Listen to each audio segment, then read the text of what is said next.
This channel's content is strictly for educational and informational purpose and does not endorse or promote any form of violence, harm, illegal activities, self-injuries and communal disharmony. শুরুতেই যে খবর আপনাদের জানাবো, পাহেলগাঁওয়ে হিন্দু নিধন করেও থামেনি আস্ফালন।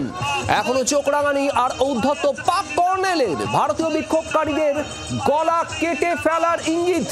লন্ডনে সেই ছবি, পাকিস্তান দূতাবাসের সামনে বিক্ষোভ। কর্নেল তৈমুর রাহাত দিচ্ছেন গলা কেটে ফেলার ইঙ্গিত।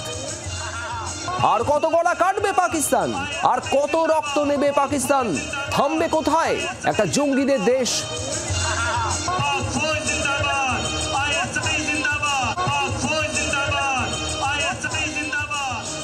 বিক্ষোভকারীদের গলা কেটে ফেলার ইঙ্গিত। লন্ডনে পাক দূতাবাসের সামনে এই বিক্ষোভ এবং সেখানেই কর্নেল তৈমুর রাহাত এই নিদান দিচ্ছেন, গলা কেটে ফেলার নিদান দিচ্ছেন। যে ছবি আপনারা এই মুহূর্তে দেখছেন, লন্ডনে পাক দূতাবাসের সামনে বিক্ষোভ, আর সেই বিক্ষোভকারীদের গলা কেটে ফেলার নিদান দিচ্ছেন, গলা কেটে ফেলার ইঙ্গিত দিচ্ছেন কর্নেল তৈমুর রাহাত।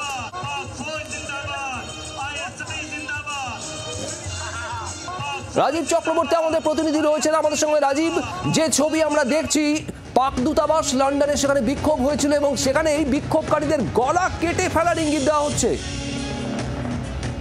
একেবারেই দেখো, লন্ডনে পাকিস্তান দূতাবাসের সামনে যখন বিক্ষোভ দেখাচ্ছেন ভারতীয়রা, তখন কর্নেল তৈমুর রাহাত, আবারও তোমাকে নামটা জানাই, কর্নেল তৈমুর রাহাত, তিনি কার্যত তার অঙ্গভঙ্গি করে তিনি ইঙ্গিত দিচ্ছেন গলা কেটে দেবেন।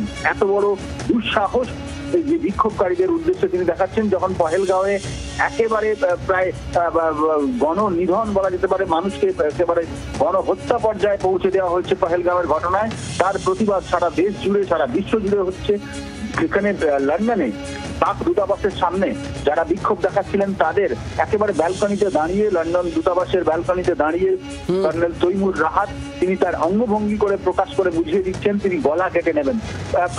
এখানে একটা প্রশ্ন বারবার উঠে আসছে যে পাকিস্তান আসলে কি চায়, পাকিস্তানের যারা সেনা আধিকারিক তারা আসলে কি চায়, ভারত সম্পর্কে তাদের মনোভাব কি, এটা অত্যন্ত একেবারে জরুরি। তার কারণ জঙ্গিরা এই ঘটনা ঘটালেও পাকিস্তান সেনা প্রকাশ্যে কিভাবে এই অঙ্গভঙ্গি করতে পারেন, এবং তাও বিক্ষোভকারীদের সামনে।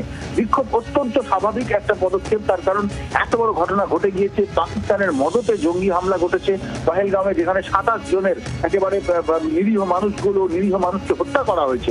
তারপরে যখন বিক্ষোভ হচ্ছে, সেই বিক্ষোভকারীদের উদ্দেশ্যে এই অঙ্গভঙ্গি, এবং তিনি সাধারণ মানুষ নন, তিনি দূতাবাসে থাকা তিনি কর্নেল তৈমুর রাহাত, তার এই ঘটনা, তার এই অঙ্গভঙ্গি অত্যন্ত কুরুচিকর বলে মনে করা হচ্ছে এবং সারা বিশ্বে এর নিন্দার ঝড় উঠেছে। শুভদীপ। একেবারে রাজীব, এবং এই আস্ফালন কিভাবে আসতে পারে সেটাই এই মুহূর্তের সব থেকে বড় প্রশ্ন, বিস্ময় গোটা পৃথিবীতে যারাই দেখবেন এই ছবি। তার কারণ পহেলগাঁওয়ের এই ঘটনার পর নিন্দা জানিয়েছে গোটা বিশ্ব, ভারতের পাশে থেকেছে গোটা বিশ্ব। সেখানে বিক্ষোভকারীদের গলা কাটার ইঙ্গিত দিচ্ছেন লন্ডনে, পাকিস্তানের নিজের দেশে নয়, লন্ডনে পাক দূতাবাসের সামনে এই কর্নেল তৈমুর রাহাত। যে ছবি আপনারা দেখছেন, আপনাদের বারবার দেখাচ্ছি জি 24 ঘন্টায়, একেবারে গলা কেটে ফেলার ইঙ্গিত দিচ্ছেন। কেন বিক্ষোভ দেখানো হয়েছে পাক দূতাবাসের সামনে, কেন ভারতীয়রা বিক্ষোভ দেখিয়েছে, তাদের গলা কেটে ফেলার ইঙ্গিত, এটা কিভাবে সম্ভব?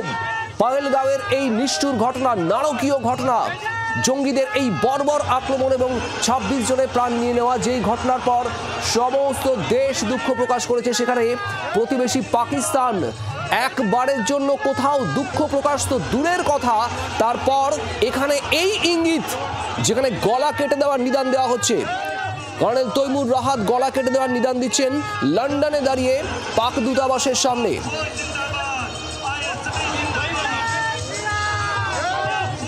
লন্ডনে ভারতীয়দের বিক্ষোভ চলেছিল, আর এই বিক্ষোভ কেন চলেছে, সেখানেই গায়ে ফোসকা পাকিস্তানের।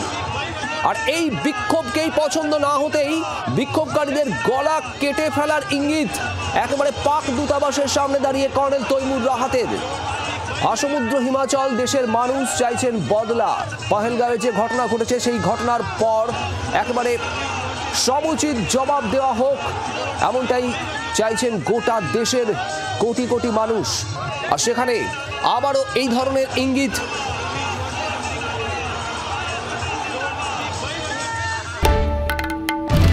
বাংলার আওয়াজ, বাঙালির আবেগ, জি 24 ঘন্টা।